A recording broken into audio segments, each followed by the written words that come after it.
So part 3, we are starting today with part 3 of nitric acid.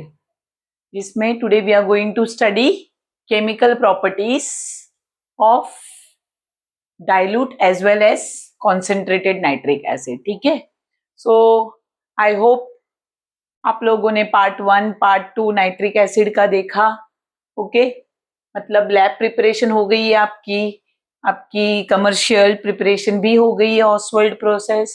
So let's get started with chemical properties. उसमें सबसे पहले we all know that nitric acid is highly unstable to heat and sunlight. इसका मतलब कि थोड़ी सी ज्यादा heat लगने पर या सनलाइट लगने पर ये अपने आप में डिकम्पोज हो जाता है. इसके लिए ना कभी भी आपको कलरलेस नाइट्रिक एसिड मिलता नहीं है, आपको हल्का येलो टिंज वाला नाइट्रिक एसिड मिलता है. और ये येलो टिंज हम लोगों ने लास्ट टाइम भी बात किया था कि वो किसके वजह से होता है. किसके वजह से होता है? यस, NO2 के वजह से. किसके वजह से? नाइट्रोजन डाइऑक्साइड, जो थोड़ा सा रेडिश ब्राउन कलर का होता है. तो ओवरऑल सारा डिकम्पोज नहीं होता है, बट जितना भी डिकम्पोज होता है तो ओवरऑल जो कलर दिखता है वो येलोइश कलर का होता है. तो यही एक वजह है कि हम नाइट्रिक एसिड को ना मतलब ये बोलते ना ग्लास बॉटल्स में नहीं स्टोर करते, क्योंकि ग्लास बॉटल कैसे ट्रांसपेरेंट होते हैं ना, तो उसमें सनलाइट पेनिट्रेट हो सकता है, सनलाइट जा सकता है क्योंकि वो ट्रांसपेरेंट होता है. तो उसके वजह से भी अंदर का नाइट्रिक एसिड में से थोड़ा सा नाइट्रिक एसिड डिकम्पोज होके और पीला पड़ सकता है. तो हो सके तो हम उसे थोड़े एम्बर कलर्ड बॉटल या कलर्ड बॉटल्स में स्टोर करते हैं, ताकि उसमें सनलाइट घुस ना सके और वो डिकम्पोज ना हो सके. Because nitric acid is highly unstable to heat and sunlight. जैसे ही वो हीट या सनलाइट को एक्सपोज होता है ना बच्चे लोग, तो जैसे थोड़ी सी सनलाइट गिर गई तो ये बदल जाएगा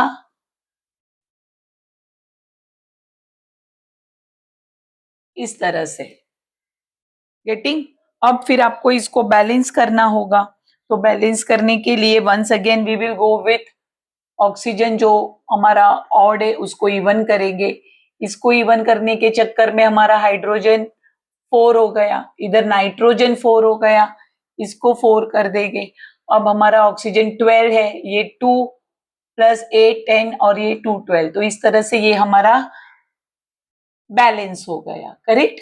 now we are going to understand reaction of dilute nitric acid. Reaction of dilute nitric acid with metallic oxides and metallic hydroxides. अब आप चाहे तो मेटालिक, देखो कोई भी मेटालिक ऑक्साइड ले लो या कोई भी मेटालिक हाइड्रोक्साइड ले लो, ठीक है. अगर आप उसे डाइल्यूट नाइट्रिक एसिड के साथ रिएक्ट करोगे ना, तो एक पैटर्न में ही रिएक्शन होगा. क्योंकि ये नाइट्रिक एसिड है तो HNO3 है, तो नाइट्रेट रेडिकल है. करेक्ट? तो नाइट्रेट रेडिकल के वजह से आपको जो भी सॉल्ट मिलने वाला है वो होगा नाइट्रेट सॉल्ट, नाइट्रेट सॉल्ट. और दूसरा आपको मिलेगा, क्योंकि आप डाइल्यूट नाइट्रिक एसिड यूज कर रहे हो और क्योंकि वो एसिड है और ये क्या होते हैं? बेस. तो इसकी वजह से न्यूट्रलाइजेशन रिएक्शन के वजह से आपको एक सॉल्ट, नाइट्रेट और नाइट्रेट सॉल्ट और पानी मिलेगा. ओके, तो चलो let's take any one metallic oxide. Say for example we are taking sodium oxide. Sodium oxide, oxygen की वैलेंसी 2, सोडियम की वैलेंसी 1. ठीक है. अब इसको अगर हम नाइट्रिक एसिड के साथ रिएक्ट करवाते, कौन सा है ये? All are dilute, all are dilute in this case. तो क्या मिलेगा? सॉल्ट मिलेगा एंड वाटर एंड वाटर. ठीक है, मैं बैलेंसिंग सारों का आपको थोड़ा बाद में बताती हूँ. अब अगर हमने से मैग्नीशियम हाइड्रोक्साइड ले लिया, मैग्नीशियम का वैलेंसी 2, हाइड्रोक्साइड का वैलेंसी 1 जो लिखते नहीं है, और उसको हमने डाइल्यूट HNO3 से रिएक्ट करवाया. फिर से हमें जो सॉल्ट मिलेगा वो होगा मैग्नीशियम नाइट्रेट. Magnesium nitrate. अब मैग्नीशियम नाइट्रेट आप कैसे लिखोगे बच्चे लोग? क्योंकि सोडियम की वैलेंसी 1 थी नाइट्रेट की, तो ये ऐसे, पर मैग्नीशियम नाइट्रेट ऐसे लिखा जाएगा नहीं. मैग्नीशियम की वैलेंसी 2 है, मैग्नीशियम की वैलेंसी 2 है, नाइट्रेट की वैलेंसी 1 है जो लिखते नहीं है, नाइट्रेट की वैलेंसी 1 है जो लिखते नहीं है, और ये है वाटर।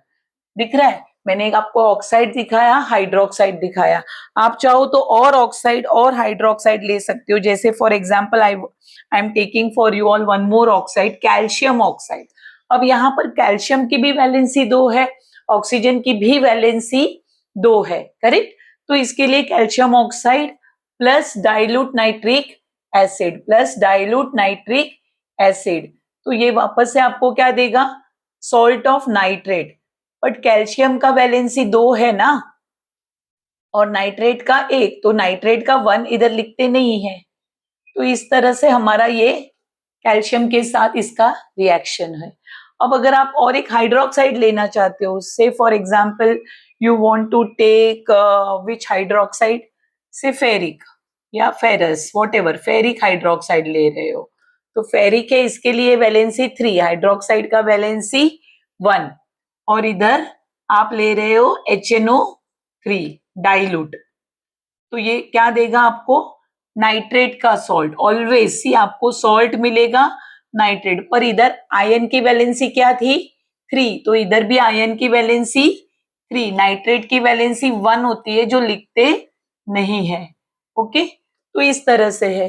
अब अगर आपको रिएक्शन को बैलेंस करना है, सबसे इंपॉर्टेंट जो मैंने आपको बोला, क्या बोला था, H2O इधर 1 है, इसको क्या कर दो, what you will do for the H2O बच्चे लोग, ओके, Na क्या है, 2 है, तो पहले Na को कर देते हैं 2, तो सोडियम तो बैलेंस हो गया, करेक्ट। अब ऑक्सीजन हमारे पास कितना है, यहां पर अगर आप देखो, how much oxygen do we have, 1 and 3 4, यहाँ पे 3 2 6 प्लस 1 7, तो इसको हम करें 2, तो ये क्या हो जाएगा, हाइड्रोजन हमारे पास कितना हो गया बच्चे लोग, how much hydrogen do we have, 4, तो अभी क्या कर सकते हैं, नाइट्रोजन कितना है, 2, तो नाइट्रोजन को 2 किया तो कितना हो गया हमारे पास, अभी देखो, ये हो गया नाइट्रोजन 2, ऑक्सीजन 6 प्लस 2 8, 2 3 जा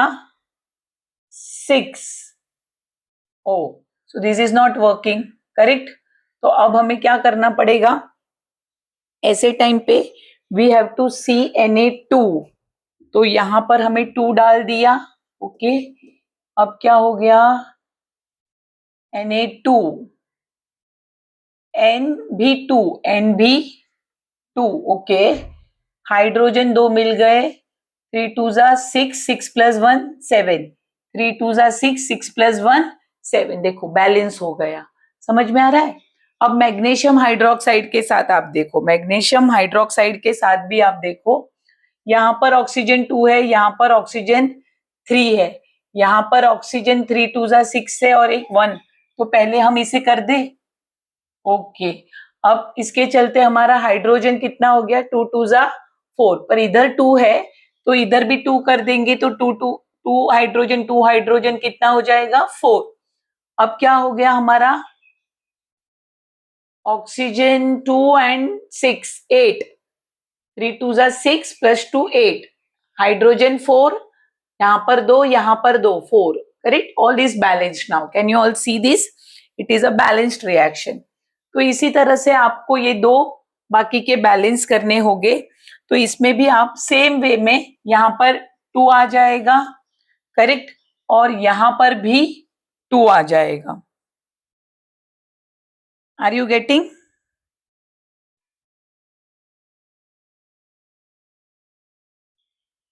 देखो बैलेंस है क्या, कैल्शियम, कैल्शियम एक, नाइट्रोजन 2, ऑक्सीजन 3, 3 2 जा 6 प्लस 2 8, 2 3 जा 6 तो हो गया है, बट 6 और 1 7 हो गया है, करेक्ट, और इसके चलते हमारा, तो ये निकाल देते हैं, ओके, सो क्या होगा यहाँ पर,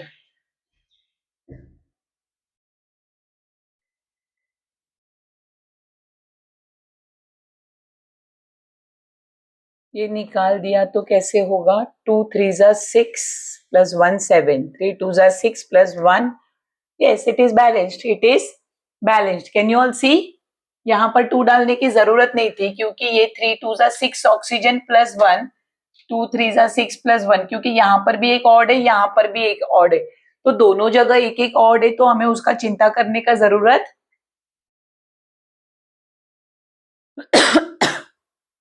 okay. So coming to the last one, ferric hydroxide. ये 3 और ये 3 6, और ये 3 3 जा 9 और ये 1 10 है, करेक्ट। और इसमें नाइट्रोजन 3 है, नाइट्रोजन 3, तो इधर पहले नाइट्रोजन को 3 कर दे। अब क्या हो गया, 3 3 जा 9, 10 11 12, 3 3 जा 9। अब हमें इधर भी 3 करना पड़ेगा उसके चलते, ताकि 3 3 जा 9 प्लस 3 12 हो जाए। अब 3 2 जा 6, तो यहाँ पर hydrogen 3 hydrogen 3। So this is how the balancing goes, ठीक है। अब रिएक्शन विथ कार्बोनेट्स, तो मतलब with metallic oxides, metallic hydroxide, ये सारे बेसिस है, ये सारे बेसिस है। तो ये रिएक्शन क्या हो जाएगी बच्चे लोग, न्यूट्रलाइजेशन रिएक्शन। क्या हो जाएगी, न्यूट्रलाइजेशन रिएक्शन। तो न्यूट्रलाइजेशन में हमेशा एक सॉल्ट एंड वाटर बनेगा। सॉल्ट क्योंकि नाइट्रिक एसिड है, नाइट्रेट का सॉल्ट होगा।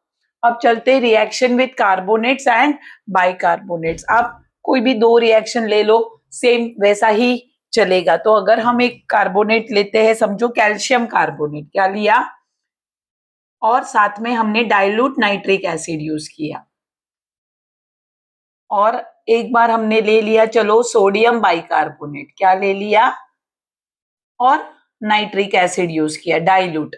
अब दोनों ही कंडीशन में क्योंकि कार्बोनेट है, तो बच्चे लोग एक तो कार्बोनेट से कार्बन डाइऑक्साइड एंड पानी निकलेगा ही निकलेगा विथ एसिड। विथ एसिड ये चीज तो आएगी ही आएगी। अगर आपके पास कार्बोनेट सॉल्ट है और आपने कोई भी एसिड, चाहे वो HNO3 हो, HCl हो, H2SO4 हो, पर अगर कार्बोनेट आप ट्रीट कर रहे हो, कार्बोनेट सॉल्ट को, तो you have to expect carbon dioxide and water, carbon dioxide and water. तो अब सॉल्ट में क्या बनेगा बच्चे लोग, सॉल्ट में ऑफ कोर्स क्योंकि कैल्शियम और नाइट्रेट बचा है, सोडियम एंड नाइट्रेट बचा है, तो वापस से हमें सॉल्ट ऑफ नाइट्रेट मिलेगा। तो ये हो गया कैल्शियम नाइट्रेट, और यहां पर आपको मिलेगा sodium nitrate. Getting, now you have to balance it. तो अभी नाइट्रेट बैलेंस करने का सबसे इंपॉर्टेंट चीज, अगर आप देखो कैल्शियम एक है, कैल्शियम एक है, कार्बन एक है, कार्बन एक है, हाइड्रोजन इधर एक दिख रहा है, इधर दो। तो सबसे इंपॉर्टेंट है पहले इसे दो बनाकर सब चेक कर लेते हैं। हाइड्रोजन 2 है, नाइट्रोजन भी 2 हो गया, ऑक्सीजन 2 3 जा 6 प्लस 3 9। तो अब देखते हैं कि ये कितना है, 3 2 जा 6 प्लस 2 8 प्लस 1 9, तो ये बैलेंस हो गया। एंड सेम वे अगर हम इधर भी इसमें सोडियम बाइकार्बोनेट में, सोडियम बाइकार्बोनेट का अगर बैलेंसिंग देखें, तो भाई देखो Na एक है, Na एक है, हाइड्रोजन एक है और एक 2 है, करेक्ट। तो इधर भी हाइड्रोजन 2 है, कार्बन एक है, कार्बन एक है, oxygen 3 and 3 6, 3 2 4 5 and 1 6, and nitrogen एक। तो ये सेल्फ बैलेंस्ड है, ये क्या है, सेल्फ बैलेंस्ड। तो always remember reaction of any acid with carbonate and bicarbonate will give you carbon dioxide and water along with a nitrate salt. Okay, now reaction of, again this is a all dilute nitric acids, here also we are still treating with dilute. So reaction with metallic sulfides, sulfides होते हैं SO3 2 minus, bisulfides होते हैं HSO3 1 minus, ठीक है। तो metallic sulphide अगर आप समझो सोडियम सल्फाइड लेते हो, ठीक है, या अगर आप लेते हो कोई बाइसल्फाइड में आपको लेना है कैल्शियम बाइसल्फाइड से, तो कैल्शियम बाइसल्फाइड में कैल्शियम का वैलेंसी है 2, बट बाइसल्फाइड का वैलेंसी है 1, बाइसल्फाइड का वैलेंसी 2, सल्फाइड का वैलेंसी 2 और सोडियम का वैलेंसी 1, वैसे ही कैल्शियम का वैलेंसी 2 पर बाइसल्फाइड का वैलेंसी है 1. Are you getting? तो इनको हम किससे रिएक्ट करवाने वाले हैं? Dilute HNO3. किससे? Dilute HNO3. तो जैसे कार्बोनेट के साथ रिएक्ट करके बच्चे लोग, कार्बोनेट के साथ रिएक्ट करके क्या मिल रहा था? Carbon dioxide and water. तो उसी तरह the same way we are going to get sulfur dioxide and water when we are reacting it with either bisulfite or with sulfide. ये चीज तो मिलेगी ही मिलेगी. और ऑफ कोर्स दूसरा सॉल्ट क्या मिलने वाला है? Sodium nitrate, calcium nitrate. ठीक है, सो ये हमें मिलेगा सोडियम नाइट्रेट और इधर मिलेगा कैल्शियम नाइट्रेट. ओके, अब इसको बैलेंस करना है. आपको पता है इधर सोडियम 2 है तो इधर डाल दो पहले 2. अब आपको पता है सल्फर एक है, नाइट्रोजन यहाँ पर, हाइड्रोजन एक है, हाइड्रोजन 2 है तो इधर 2 डालते हैं. तो अब आपको 2 hydrogen 2 hydrogen 2 nitrogen 2 nitrogen, oxygen 3 और 2 3 6, 6 प्लस 3 9 है. अब देखते 2 3 6 प्लस 2 8 और 1. तो ये भी हो गया बैलेंस्ड. करेक्ट. अब कैल्शियम बाइसल्फाइड में देखो कैसे बैलेंस करोगे. आपके पास हाइड्रोजन एक और ये 2 है और एक 3 है, पर इधर कितने हैं? 2.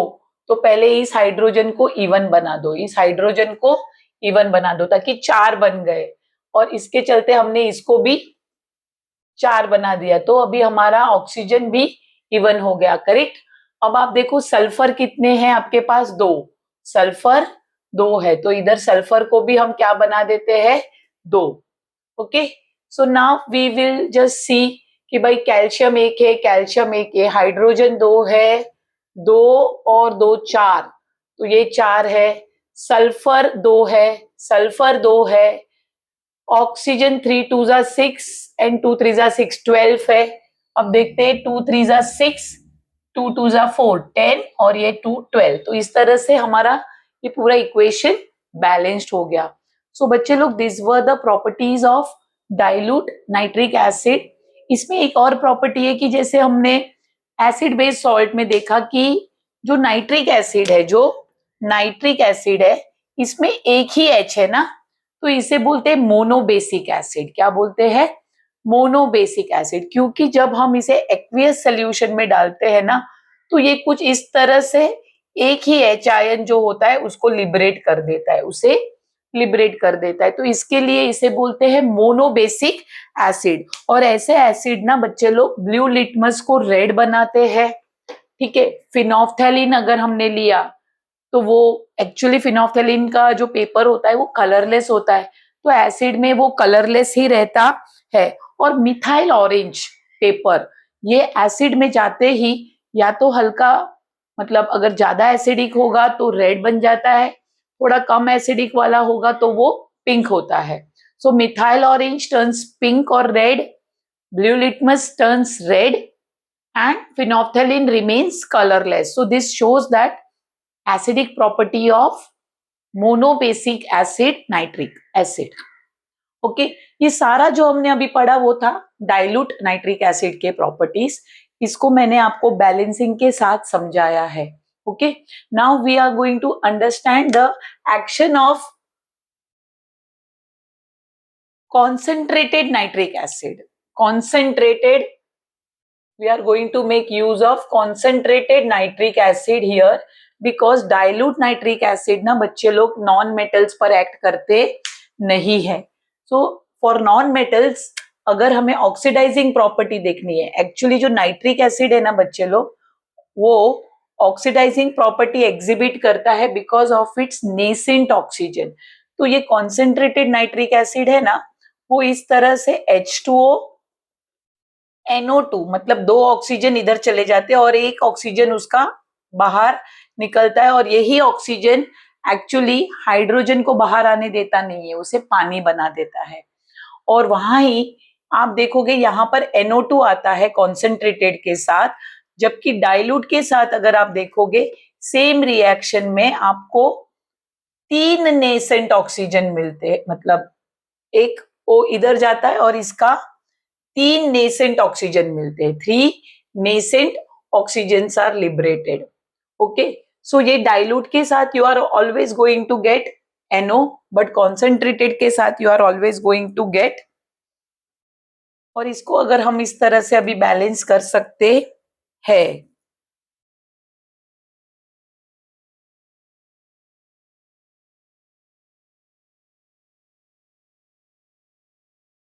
Yes, hope you are understanding this. Okay, तो यहाँ पर 3 इसकी वजह से उसकी ऑक्सीडाइजिंग प्रॉपर्टी आती है.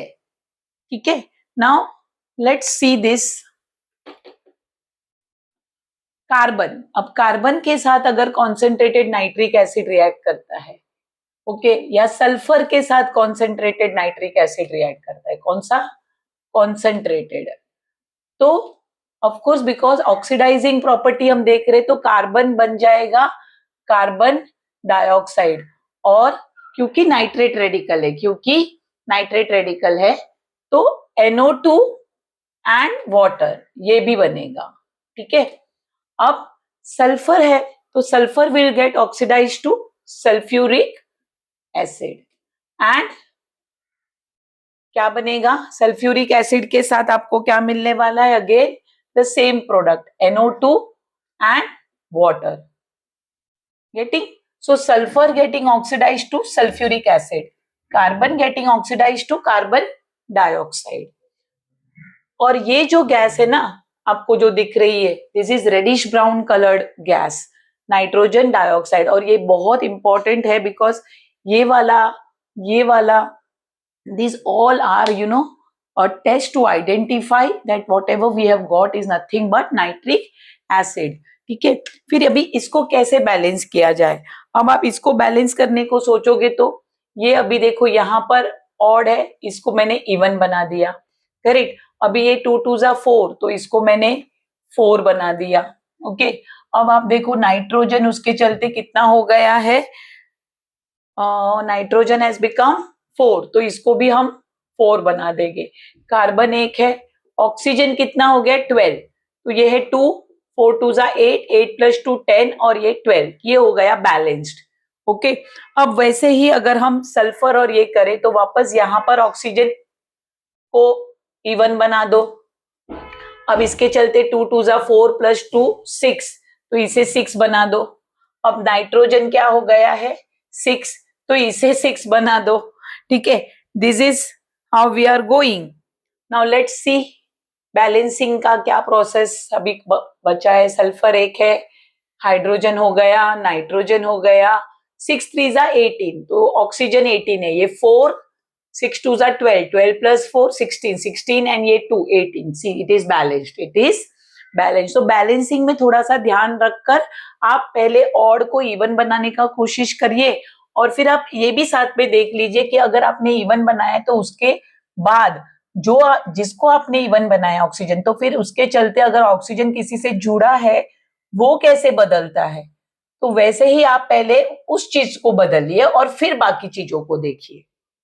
Okay, so now we are dealing with action on metals of cold and dilute nitric acid. तो cold and dilute nitric acid की रिएक्शन अलग है मेटल्स में, क्योंकि मेटल्स में ना दोनों नाइट्रिक एसिड रिएक्ट करते हैं, मतलब डाइल्यूट भी एंड कॉन्सेंट्रेटेड भी. अगर हमारा एसिड कोल्ड है तो उसे हम डाइल्यूट, कोल्ड एंड डाइल्यूट, ये कॉन्सेंट्रेटेड नहीं है. ठीक है, अब इसको जब हम रिएक्ट करवाते हैं ना डाइल्यूट को, तो मैंने आपको क्या बोला था, डाइल्यूट के वजह से जो हमें मिलता है वो NO + H2O, NO + H2O, NO + H2O, ये तो मिलेगा ही मिलेगा. और साथ में क्योंकि नाइट्रेट है तो जो सॉल्ट मिलता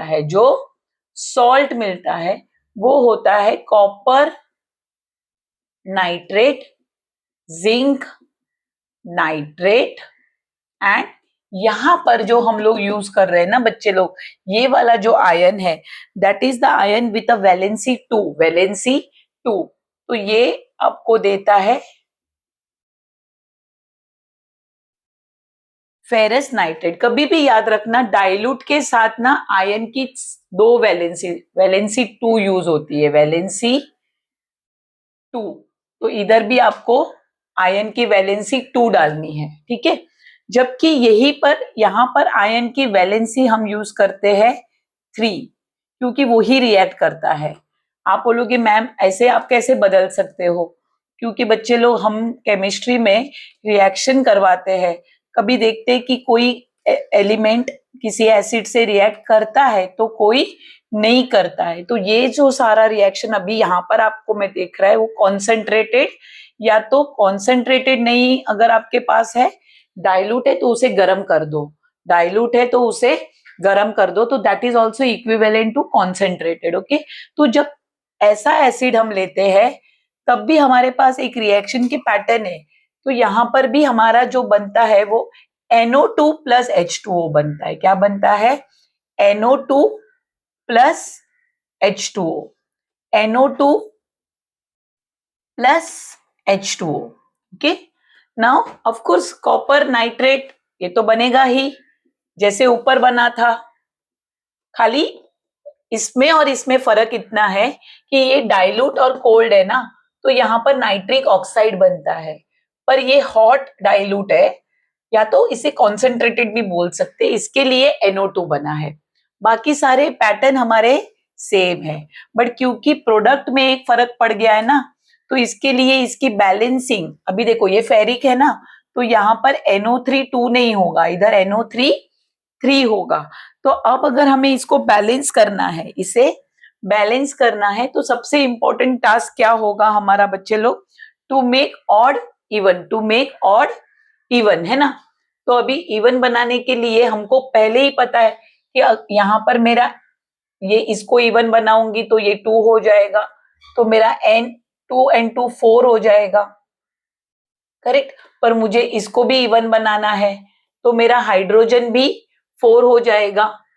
आप देख रहे हो मैंने इसको भी 2 बना दिया, इसको भी 2 बना दिया, तो अब मेरा नाइट्रोजन 2 है, नाइट्रोजन 2 है, और हाइड्रोजन मेरा कितना है? 4 है। तो अगर मैं हाइड्रोजन इधर 4 लिखती हूँ तो मेरा ऑक्सीजन कितना हो जाएगा बच्चे लोग? 4 3 जा 12।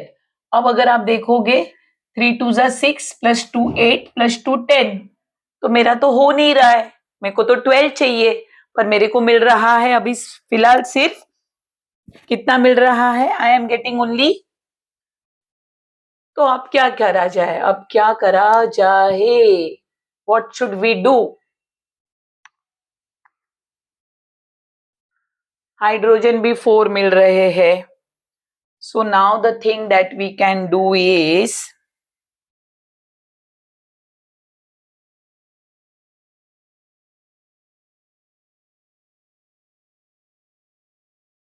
कितने मिल रहे? 3 2 जा 6 प्लस 2 8 और 2 10। अगर इधर हमें 2 की डेफिसिट है तो 2 के जगह पे इधर 4 कर दिया, तो ऑक्सीजन कितने हो जाएंगे? 3 2 जा 6 प्लस 2 8 प्लस 4 12, तो ये 4 3 जा 12 तो हो जाएंगे, बट इसके चलते फिर से हमारा हाइड्रोजन बिगड़ गया, हाइड्रोजन 4 2 जा 8 हो गया। तो अब अगर हम इसको 8 कर दे तो फिर हमारा नाइट्रोजन बिगड़ गया। तो नाइट्रोजन को अगर 8 करना है तो 2 इधर है, तो अगर हम इधर 3 कर दे तो 3 2 जा 6, तो ये 6 और 2 8, correct.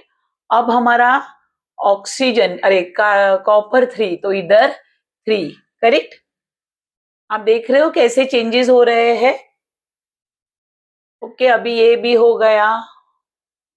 Yes, now you can see 8 3 जा 24, 3 2 जा 6 6 3 जा 18, तो यहाँ पर oxygen 18 plus 2 20 24, so this is balanced. पर इसको काफी टाइम गया, काफी टाइम गया, तो इसके लिए बच्चे लोग हमें, अगर आपको थोड़ा याद कर सकते हो, वरना normally I don't tell my kids to remember, but at certain times if you can remember कि भाई कोल्ड एंड डाइल्यूट में आप ये 8 रिमेम्बर कर दोगे ना, तो बाकी की बैलेंसिंग अपने आप इजी हो जाती है। तो वैसे ही देखो मैंने इधर भी 8 डाल दिया, 8 डाल दिया, तो उसके चलते ये क्या हो जाएगा मेरे को? ये 3, ये 3। अब उसके चलते बाकी के भी सेम प्रोसेस में ये भी 3, ये भी 3 और फिर ये भी 2, 2, 4, 4। So this becomes easy, this becomes easy. समझ में आ रहा है बच्चे लोग? Okay, now action on metals में हमने देखा सेम, बट यहां पर हमारा नाइट्रोजन डाइऑक्साइड बन रहा है, नाइट्रोजन डाइऑक्साइड बन रहा है। तो फिर बैलेंसिंग हमारी इस अभी हम कैसे कर सकते हैं, क्योंकि ये डाइल्यूट था तो ज्यादा लगा, ये कॉन्सेंट्रेटेड है तो कम लगेगा। तो कितना कम? एग्जैक्टली 8 का half, 4 and 4, but it is only in this 2 cases. Now if you see कि मेरा 4 हाइड्रोजन है ना, तो मैं इसको इधर 2 बना देती हूँ। फिर मेरा 4 नाइट्रोजन है, यहां पर 2 है तो इसको भी मैं 2 बना देती हूँ। अब ये है 4 3 जा 12 है ना, तो अभी 3 2 जा 6 प्लस 4 10 और ये 12 बैलेंस्ड हो गया, दिख रहा है? सो इसमें बैलेंसिंग थोड़ा इजी है। इफ यू जस्ट रिमेंबर कि डाइल्यूट में ज्यादा लगेगा, कॉन्सेंट्रेटेड में कम लगता है। अब इधर चलते हैं, आपको दिख रहा है नाइट्रोजन कितना है? 3 और 1 4, करेक्ट। बट ऑक्सीजन कितना है? 3 3 जा 9 10 11 12, करेक्ट। अब हमें ऑक्सीजन भी ज्यादा चाहिए, तो अब हम लोग इसको कैसे बैलेंस करेंगे? हाइड्रोजन हमारे को चाहिए 2, इधर है 1। So now there is a way in which we can make it happen.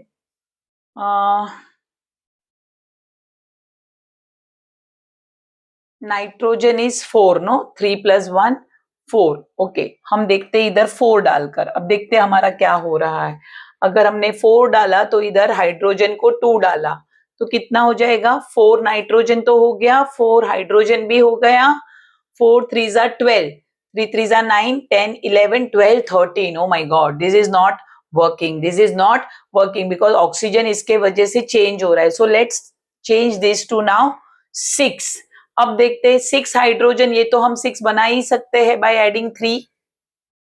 अब इसके चलते हमारा नाइट्रोजन कितना हो गया? 6, तो ये नाइट्रोजन 3 है तो इसको 3 बना सकते हैं, करेक्ट बच्चे लोग? तो नाइट्रोजन 3 6 हो गया।